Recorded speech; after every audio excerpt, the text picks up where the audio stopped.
ତାଙ୍କର କଥାଟା କେସ୍ କୁ ଯାଇଛି। ଆମର ନରୀ ବାବୁ ଯେ ଆମର କଳାକାର ଅଛନ୍ତି ସେ କେସ୍ କରିଛନ୍ତି ପ୍ରଯୋଜକ ନାଁରେ।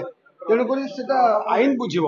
ଆମ ମାଲିକ ତରଫରୁ ଆଜି ତାଙ୍କୁ ବୟକଟ୍ କରାଗଲା କାହିଁକି, ଯେହେତୁ ସେ ଆଗରୁ ଯଦି ଆମମାନଙ୍କୁ ଜଣେଇଥାନ୍ତେ ଭଲ ହେଇଥାନ୍ତା, କିନ୍ତୁ କେସ୍ ପରେ ସେ ଆମମାନଙ୍କୁ ଚିଠି ଦେଲେ, ଯୋଉଟା କି ଆମ ସଂଘ ନିଷ୍ପତ୍ତି କଲା ତାଙ୍କୁ ଆମମାନେ ସବୁଦିନ ପାଇଁ ବୟକଟ୍ କରିବା। ପିୟୁଷ ତ୍ରିପାଠୀ ଆଜି ମାଲିକ ମହାସଂଘକୁ ଗୋଟାଏ ଚିଠି ଲେଖିଛି, ଯେ ଲେଟର ଦେଇଛନ୍ତି ଯେ ଆଗାମୀ ଯୋଉ 2025-26 କୌଣସି ଯାତ୍ରା ପାର୍ଟିରେ ସେ କାମ କରିବେନି। ତାଙ୍କ ଦେହ ଅସୁସ୍ଥ ଥିବାରୁ ତାଙ୍କ ବାପା ଆମ ମାଲିକ ସଂଘକୁ ଲେଖିକି ଦେଇଛନ୍ତି। ତେଣୁକରି ଆମ ତରଫରୁ ଆଜି ନିଷ୍ପତ୍ତି କରାଗଲା, ଆପଣ ଶୁକ୍ରବାର ଆସନ୍ତୁ, ବସିବା, ଆଲୋଚନା କରିବା, ଆଉ ସେଇଦିନ ଆମେ ନିଷ୍ପତ୍ତି ନେବା ପିୟୁଷ ବାବୁଙ୍କ ବିଷୟରେ କ'ଣ କରାଯିବ ଆଉ କ'ଣ। ଏବଂ ଯେହେତୁ ଦିଟା ପାର୍ଟି ଟଙ୍କା ଦେଇଛନ୍ତି, ସେ ବାବଦରେ କେମିତି ସେମାନେ ଟଙ୍କା ଫେରି ପାଇବେ, ଫେରି ସାରିଲା ପରେ ସଂଘ ନିଷ୍ପତ୍ତି କରିବ ବୋଲି ଆପଣମାନଙ୍କୁ କହୁଛି।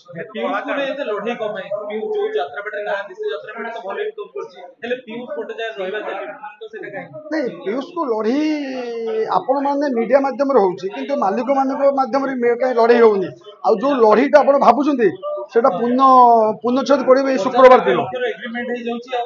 ପୂର୍ଣ୍ଣଚ୍ଛେଦ ପଡ଼ିବ ଏଇ ଶୁକ୍ରବାର ଦିନ। ଆପଣମାନେ ଜାଣିବେ ଯେ ପିୟୁଷକୁ ନେଇକି ଲଢ଼େଇ ହେଉଛି କି ପିୟୁଷ ପାଇଁ କ'ଣ ବିଚାର ହେଉଛି, ସେଇଟା ପୂର୍ଣ୍ଣଚ୍ଛେଦ ନିଶ୍ଚିତ ପଡ଼ିବ। ତା ଭିତରେ ଏବେ ଆମେ ଆଲୋଚନା କରିବାଟା ଠିକ୍ ହେବ ନାହିଁ। ନାଇଁ ନାଇଁ ନାଇଁ, ନରୀ ପଣ୍ଡାକୁ ବ୍ୟାନ୍ କରାଗଲା। ନରୀ ପଣ୍ଡା କିଛି ତାଙ୍କ ଭିତରେ ତିକ୍ତତା ହେଇଛି, ତେଣୁ ହୁଏତ ନରୀ ପଣ୍ଡା ବ୍ୟାନ୍ ହେଇଛନ୍ତି।